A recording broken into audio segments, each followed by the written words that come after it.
అండి. గణేశోత్సవ కమిటీ చైర్మన్ని. మరి ఈ వినాయకుడు 1954లో స్వర్గీయ శంకరయ్య గారు, ఆయన స్వాతంత్ర సమరయోధుండే. ఆయన ఒక్క అడుగుతో మొదలుపెట్టారు. ఆయన మా పెద్దనాన్నగారు ఉండే. ఆయన తర్వాత ఆయన సోదరుడు అయినటువంటి సింగరి సుదర్శన్ గారు, వారి బ్రదర్ మా నాన్నగారు, ఆయన ఆ ట్రెండ్ని 70 అడుగుల దాకా, అంటే 60 అడుగుల దాకా తీసుకొచ్చారు.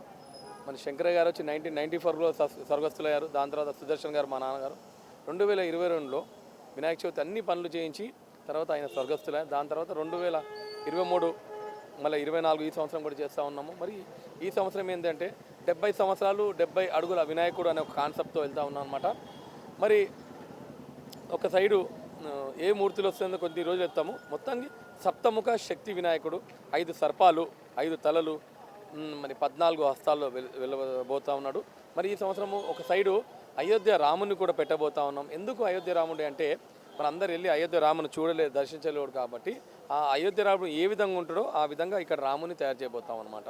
ప్రతి సంవత్సరం మీరు చూసినట్టయితే దాదాపు 100 రోజుల సమయం ఉంటుండే. కానీ కొన్ని అంతర్గత కమిటీలలో చిన్న చిన్న విభేదాల వల్ల, అంటే 60 సంవత్సరాలు 9 సంవత్సరాల నుంచి మా కుటుంబం చేస్తూ ఉంది అందరి సహకారంతో.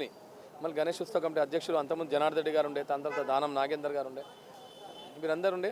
కానీ ఈ సంవత్సరం చిన్న చిన్న సమస్యల వల్ల ఒక 34 రోజులు లేట్ అయింది. దాని తర్వాత మరి ఇన్ టైము మన 70 సంవత్సరాలు 70 అడుగులు అనే పెద్ద కాన్సెప్ట్ తీసుకున్నాం. కాబట్టి కళాకారులను ఎక్కువ మందిని పెట్టి ఈ వినాయకుని తొందరగా రెడీ చేయబోతా ఉన్నాం అనమాట. కాన్సెప్ట్ ఏంటంటే ఈ రోజుకి 47 రోజుల సమయం ఉంది. మళ్ళీ వెల్డింగ్ వాళ్ళు కూడా ఫస్ట్ వీక్ వరకు కంప్లీట్ చేయాలనే టాస్క్ అనమాట. మట్టిలో తయారు చేస్తున్నాం కాబట్టి కొంచెం టెన్షన్ ఉందన్నమాట. ఎట్లా అంటే మళ్ళీ మట్టి పగుళ్ళు అని వస్తుంది కదా, దాన్ని ఏంటంటే మనము దీనిలో మట్టిలో వరిగడ్డి, వరి పొట్టు, మరి ఉసుక, మరి జూట్ బ్యాగ్, రా మెటీరియల్ ఇవన్నీ మిక్స్ చేస్తాం అనమాట. దానివల్ల ఇంత స్ట్రాంగ్ అవుతుంది. ఖచ్చితంగా ఒక 4-5 రోజుల్లో ముందు రెడీ చేయాలనేది కాన్సెప్ట్ అనమాట. మన ప్రతి సంవత్సరం లాగా ఇంకా 150 మంది కళాకారులు అంటే ఇంకో 50 మంది కళాకారులను పెట్టి వినాయకుని అనేది మనం రెడీ చేస్తూ ఉన్నాం అనమాట. తొందరగానే రెడీ అయ్యేటట్టు చేస్తూ ఉన్నాము. ప్రభుత్వ పరంగా మీరు చూసినట్టయితే అన్ని రకాలుగా సపోర్ట్ ఉన్నది. గణేష్ ఉత్సవ కమిటీ అధ్యక్షులు దానం నాగేందర్ గారు, వారితో పాటు మరి సెంట్రల్ మినిస్టర్ కిషన్ రెడ్డి గారు, ఖైరతాబాద్ కార్పొరేటర్ విజయారెడ్డి గారు, మరి ఖైరతాబాద్ ఎక్స్ కార్పొరేటర్ కృష్ణ యాదవ్ గారు, మరి జనార్దన్ రెడ్డి గారి కుమారుడు విష్ణువర్ధన్ రెడ్డి గారు, చింతల రామచంద్ర గారు, వారితో పాటు బస్తీ పెద్దలందరూ సపోర్ట్గా ఉన్నారు. మరి వినాయక చవితి ఒక 2-3 రోజుల ముందు కంప్లీట్ చేయాలి అనేది ఒక ఆలోచన అనమాట.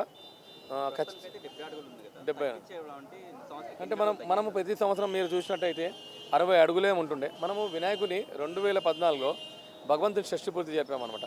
షష్ఠి పూర్తి జరిపినప్పుడు మనం హైట్ పెంచాలంటే వెడల్పు కూడా పెంచాలి. ఆ అవకాశం లేదు కాబట్టి మనం ఏం చేశామంటే వినాయకుడిని 60 అడుగులు కంటే తగ్గిస్తామన్నాం. ప్రజలందరూ లేదు దయచేసి తగ్గించకండి అన్నందుకు మనము 60 అడుగులు కుదించామన్నమాట. దీని తర్వాత మధ్యలో ఒక 2-3 అడుగులు అనేది మనం పెంచడం జరిగిందనమాట. బట్ ఈ సంవత్సరం ఏంటంటే 70 అడుగులు 70 సంవత్సరాల ఒక ఆలోచనతో ముందుకెళ్తా ఉన్నాం అనమాట.